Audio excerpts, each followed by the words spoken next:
வணக்கம். உங்களை வேதியியல் தமிழிற்கு வரவேற்கிறேன். நம்முடைய ஜேஇ கெமிஸ்ட்ரி இன்சைட்ஸ் பகுதியில, முந்தைய ஜேஇ கெமிஸ்ட்ரி வினாக்கள ஒன்றா பார்த்துக்கிட்டே வர்றோம். அந்த அடிப்படையில நம்ம இன்னைக்கு ஒரு கேள்விய பற்றி பார்க்க போறோம். அதற்கு முன்னதாக நம்ம சேனலுக்கு யாரும் சப்ஸ்கிரைப் பண்ணாம இருந்தீங்கன்னா, சப்ஸ்கிரைப் பண்ணுங்க. வாங்க இன்றைய கேள்விக்குள்ள போகலாம். இக்கேள்வியானது ஜேஇ மெயின் 2025ஆம் ஆண்டு கேட்கப்பட்ட கேள்வி. நமக்கு இங்க என்ன கேட்டிருக்காங்க அப்படின்னா, ஒரு 4 காம்பவுண்டோட ஸ்ட்ரக்சர்ஸ் வந்து நமக்கு குடுத்துருக்காங்க. இதுல வந்து எது வந்து எளிதில் ஆவியாகும் அப்படிங்கிறத கண்டுபிடிக்கணும். அதற்கடுத்து பார்த்தோம் அப்படின்னா, அதைத் தொடர்ந்து கீழ 4 ஆப்ஷன்ஸ் குடுத்துருக்காங்க. அதுல எது சரியான ஆப்ஷன் சொல்லி நம்ம கண்டுபிடிக்கணும். சரி, வாங்க நம்ம தீர்வுக்குள்ள போகலாம். முதல்ல என்ன பார்க்கணும் அப்படின்னா, ஒரு சேர்மத்தை ஆவியாகும் தன்மை கொண்டதாக மாற்றுவது எது அப்படிங்கிறத நம்ம பார்க்கணும். அது எது மாற்றும் அப்படின்னா, ஆவியாகும் தன்மை மூலக்கூறினில் நிகழும் ஹைட்ரஜன் பிணைப்பை பொறுத்தது. அதாவது மூலக்கூறுகளுக்கு உள்ளேயே நடக்கக்கூடிய ஹைட்ரஜன் பிணைப்பை பொறுத்தது தான் இந்த ஆவியாகும் தன்மை. So steam volatility depends on intermolecular hydrogen bonding. Hydrogen பிணைப்புல 2 வகையான பிணைப்புகள் இருக்கு. ஒண்ணு வந்து மூலக்கூறினுள் நிகழும் ஹைட்ரஜன் பிணைப்பு. இன்னொன்னு வந்து மூலக்கூறுகளுக்கு இடையே நிகழும் ஹைட்ரஜன் பிணைப்பு. ஸோ நம்மளோட சேர்மத்தோட ஆவியாகும் தன்மை எதை சார்ந்தது அப்படின்னா, மூலக்கூறினுள் நிகழும் ஹைட்ரஜன் பிணைப்பை பொறுத்தது. So compounds that form intramolecular hydrogen bonds are less polar and can vaporize easily. So hence steam volatile. அதாவது மூலக்கூறினுள் நிகழும் ஹைட்ரஜன் பிணைப்புகளை உருவாக்கும் சேர்மங்கள்ல பார்த்தோம் அப்படின்னா, குறைந்த துருவ முனைப்பு வந்து கொண்டவையாக இருக்கும். அதனால அது வந்து எளிதில் ஆவியாகும். இது இன்டர்மாலிகுலர் ஹைட்ரஜன் பாண்ட் வந்து ஒரு காம்பவுண்டுக்குள்ள இருக்கு அப்படின்னா, அது ரொம்ப ஸ்ட்ராங்லி அசோசியேட்டடா இருக்கும். அது மட்டும் இல்லாம, அதுக்கு பாய்லிங் பாயிண்ட்டும் அதிகமா இருக்கும். அப்படி பாய்லிங் பாயிண்ட் அதிகமா இருந்துச்சு அப்படின்னா, நம்ம என்ன சொல்லுவோம் அப்படின்னா, நாட் ஸ்டீம் வாலடைல். அதாவது எளிதில் ஆவியாகாது. மூலக்கூறுகளுக்கு இடையேயான ஹைட்ரஜன் பிணைப்புகளை உருவாக்கும் சேர்மங்கள் வலுவான தொடர்புடையவை மற்றும் அதிக கொதிநிலைகளை கொண்டுள்ளன. அதனால எந்தெந்த மாலிக்கூல்லாம் இன்டர்மாலிகுலர் ஹைட்ரஜன் பாண்ட், அதாவது மூலக்கூறுகளுக்கு இடையேயான ஹைட்ரஜன் பிணைப்பு இருந்துச்சு அப்படின்னா, அந்த மாலிக்கூல்லாம் எளிதில் ஆவியாகாது. ஸோ இதான் முதல் காம்பவுண்ட் கொடுத்துருக்காங்க. முதல் காம்பவுண்ட் என்ன கொடுத்துருக்காங்க அப்படின்னா, ஆர்த்தோ நைட்ரோஃபீனால் கொடுத்துருக்காங்க. சரியா? இங்கே வந்து பார்த்தீங்க அப்படின்னா, ஒரு ஹைட்ராக்சி குரூப் இருக்கு. இங்கே ஒரு நைட்ரோ குரூப் வந்து நமக்கு இருக்கு. இப்போ இந்த ஹைட்ராக்சி குரூப்பை எடுத்துக்கிடுவோம். ஸோ இங்கே ஆக்சிஜன் ஹைட்ரஜன் பிணைப்பு இருக்குல்ல, அது வந்து ஒரு சக பிணைப்பு. இங்கே ஆக்சிஜனுக்கு வந்து எலக்ட்ரான் கவர்த்தன்மை அதிகம் அப்படிங்கிறனால, அது இந்த பாண்டட் எலக்ட்ரானை தன் பக்கம் இழுக்கும். இழுக்கிறப்ப ஹைட்ரஜன் வந்து எதை பெறும் அப்படின்னா, டெல்டா பாசிட்டிவ் தன்மையை பெறும். அதாவது அங்கே எலக்ட்ரான் குறைவாக இருக்கிற மாதிரி அந்த ஹைட்ரஜன் ஃபீல் பண்ணும். ஸோ நம்மளோட வசதிக்காக நம்ம அதை எப்படி விரிவாக எழுதிக்கலாம்.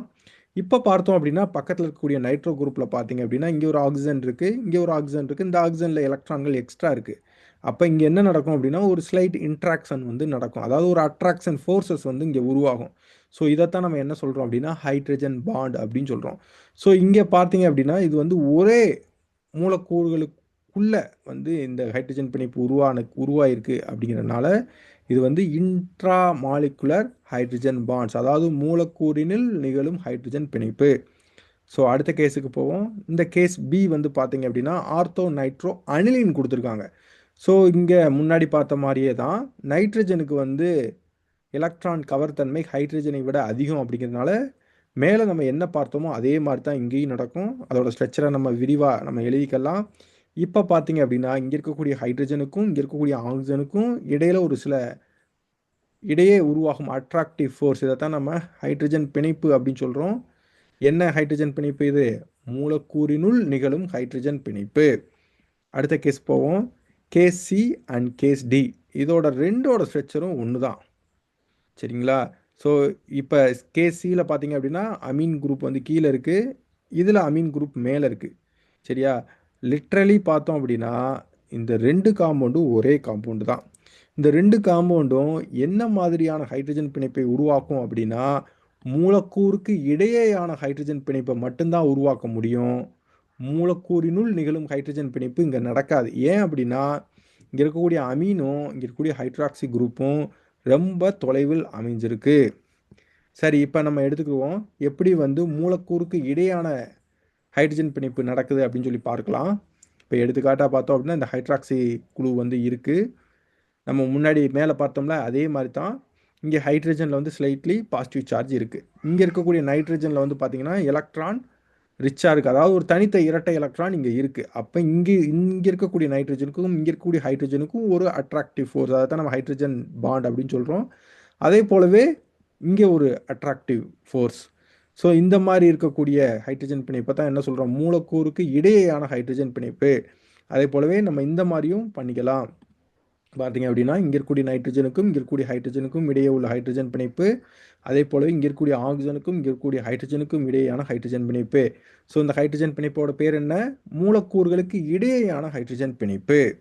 ஸோ இப்போ நம்ம பார்த்துட்டோம், அதாவது எந்தெந்த மாலிகுல்லாம் இன்ட்ரா மாலிகுலர் ஹைட்ரஜன் பிணைப்பு இருக்குது, அதாவது மூலக்கூறினுள் நிகழும் ஹைட்ரஜன் பிணைப்பு இருக்குது அப்படிங்கிறத நம்ம பார்த்துட்டோம். சரி, எங்கேயெல்லாம் இன்ட்ரா மாலிகுலர் ஹைட்ரஜன் பிணைப்பு இருக்கோ அந்த மாலிகுல்லாம் வேகமாக, அதாவது எளிதில் ஆவியாகும் தன்மை கொண்ட சேர்மங்கள். சரி, நம்ம கேள்விக்குள்ளே போகலாம். ஸோ இது வரைக்கும் நம்ம விவாதிச்ச ஒரு அடிப்படையில் பார்க்குறப்ப கீழே கொடுத்துருக்கக்கூடிய ஆப்ஷன்ஸில் மிகவும் சரியான ஆப்ஷன் என்ன அப்படின்னா ஆப்ஷன் 3 தான். அதாவது காம்பவுண்ட் ஏ மற்றும் காம்பவுண்ட் பி இந்த இரண்டு மட்டும்தான் எளிதில் ஆவியாகும் சேர்மங்கள். ஏன் அப்படின்னா அந்த இரண்டில் மட்டும்தான் மூலக்கூறினுள் நிகழும் ஹைட்ரஜன் பிணைப்பு இருக்குது, அதாவது இன்ட்ராமாலிகுலர் ஹைட்ரஜன் பாண்டிங் இருக்குது. சரி மாணவர்களே, உங்களுக்கு இந்த விளக்கம் புரிஞ்சிருக்கும் நான் நம்புகிறேன். உங்களுக்கு இந்த விளக்கம் பிடிச்சிருந்துச்சுன்னா லைக் பண்ணுங்கள், ஷேர் பண்ணுங்கள், கமெண்ட் பண்ணுங்கள். இது போன்ற கேள்விகள் அடிக்கடி பார்க்கணும் அப்படின்னா வேதியியல் தமிழிற்கு சப்ஸ்கிரைப் பண்ணுங்கள். மீண்டும் இன்னொரு கேள்வியில் சந்திக்கும் வரை நன்றி மாணவர்களே.